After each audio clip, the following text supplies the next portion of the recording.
Guy, bonjour. Bonjour Guy. Guy On l'a fait de temps en temps. oui. Bon, Guy Vassel, qui est le directeur adjoint du parc Astérix. Tu as encore changé de fonction. Non, c'est ça, directeur général adjoint.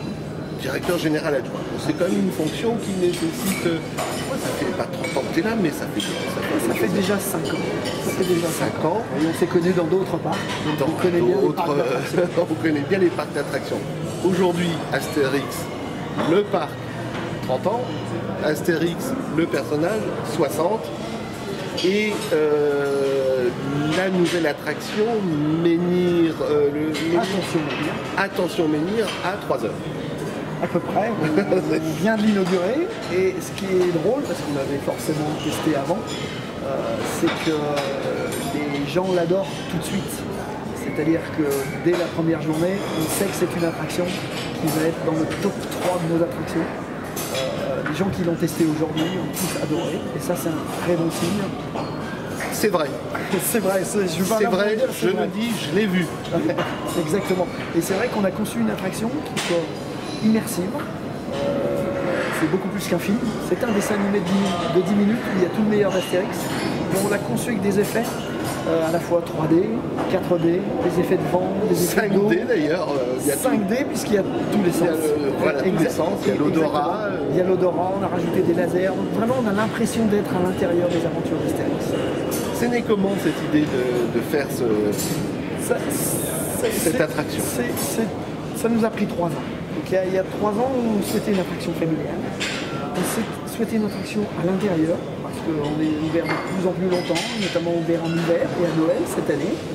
Et puis on souhaitait quelque chose qui soit très ADN, donc on voulait être à l'intérieur des personnages. Quand on suit des fixes dans le film, on est vraiment en train de suivre des fixes. On voulait montrer la potion magique, ce qui n'a jamais été fait. Et que ce soit valable pour tout le monde, c'est-à-dire que j'ai 3-4 ans, je rigole aussi, je suis un grand-père, je rigole aussi, donc on a fait quelque chose de très familial. T'es pas grand-père? Pas encore. Enfin, pas encore. Je sais pas. Je parle pas familièrement, mais t'as pas l'âge. T'as plus 4 ans. Oui, ça des fois on connaît un peu, voilà. Mais pourtant, on réagit tous de la même façon. Moi, je suis venu avec des personnes, je dirais, de tout âge. 30 ans, quarantenaire, 7 ans, 14 ans. Et tout le monde a adoré. C'est quand même difficile d'avoir fait mieux. Oui, bien sûr, c'est très difficile, mais je pense que dans l'équipe projet, il y a 200 personnes qui travaillaient sur ce projet-là. Il y a eu une vraie symbiose. On avait 2 co-réalisateurs français, on avait une production canadienne, on avait des effets spéciaux belges, on avait des sièges rennais de Bretagne, on avait donc plein de talents. Un chef d'orchestre très talentueux, on a travaillé avec l'orchestre d'Île-de-France, donc il y avait plein de talents et ça s'est super bien passé. Et c'est vrai que quand les projets se passent bien et que les gens se comprennent, mais on a changé plein de fois les scénarios, les gags, voilà. Mais ça s'est très bien passé dans la boucle d'heure. Et donc à la sortie, on a fait un film qui est super sympa. Ça dure 10 minutes, vous avez le meilleur d'Astérix. Et effectivement, à la sortie, les gens applaudissent et tout le monde rigole. Donc oui, on est très satisfait de cette attraction. Tu as mis beaucoup de ton grain de sel dans la production, au même titre que les autres. Nous, on est des pros de parcs d'attractions, mais on n'est pas les pros du cinéma. Donc on avait des pros du cinéma, on avait des collègues de parcs d'attractions, on avait la Compagnie des Alpes, des développeurs d'attractions. On avait vraiment des talents, des réalisateurs de talent. Et chacun a pu mettre son grain de sel, et chacun y est allé de son petit gag, et chacun y est allé de son changement de scénario, ou de contraintes opérationnelles, voilà. Donc c'est un projet qui se construit en 2 ans, en fait, pour la construction. Bon, le parc Astérix 30 ans, qui bat chaque année de nouveaux records. C'est vrai que ça se passe bien, hein. On est très très contents. On a fait 500 000 visiteurs de plus en 5 ans. Cette année, on espère encore battre notre record. On est à plus de 2 millions de visiteurs, on est le 2e parc d'attractions de France. Et donc nous, ça nous fait plaisir. Et je pense que oui, l'année des 30 ans, on espère bien battre à nouveau notre record de fréquentation.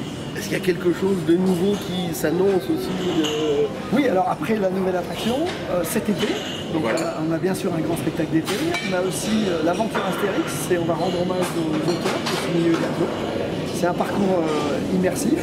Et puis on a une nouveauté, alors celle-ci est plus complexe parce que c'est de la restauration, on va faire le banquet gaulois. Et donc 200 personnes vont pouvoir vivre dans le village gaulois, un dîner, un banquet, comme la dernière case de la BD.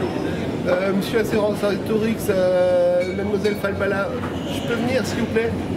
Ok, d'accord. C'est vrai que ça va Eux être sont sympa. d'accord. Exactement. Maintenant, il reste à voir avec le parc Et Astérix. après, l'autre nouveauté, ça c'est pour cet été. Ensuite, en octobre, nous aurons les 10 ans de Georges sur le parc. Notre saison d'Halloween, où là, on est plutôt sur les monstres. Et puis la dernière nouveauté de nos 30 ans, c'est que nous serons ouverts à Noël. Et donc une saison de Noël du 21 décembre au 5 janvier. Et là, on va transformer le parc, puisqu'on va aller du côté de la neige, des sapins de Noël, des menhirs de Noël, le Père Noël gaulois, et puis également une patinoire géante ouverte. Et donc on pourra faire du patinage. Wow, ça sera où? Ce sera dans le parc, hein. On est en train de placer toutes ces immenses nouveautés, on est en train de s'agrandir et on aura une saison de Noël au parc Astérix et ça c'est plutôt sympa. Mais par exemple, Osiris, un soir Alors, enfin, un après-midi on ne sera pas ouvert le soir, hein.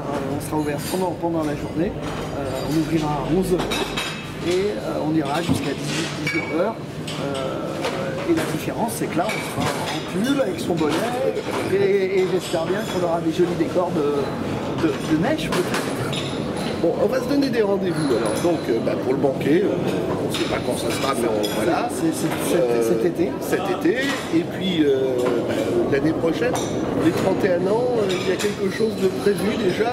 Alors, on va vivre sur les 30 ans. quelque chose de prévu, c'est que nous aurons un nouvel hôtel qui s'appelle les Quais de Lutèce.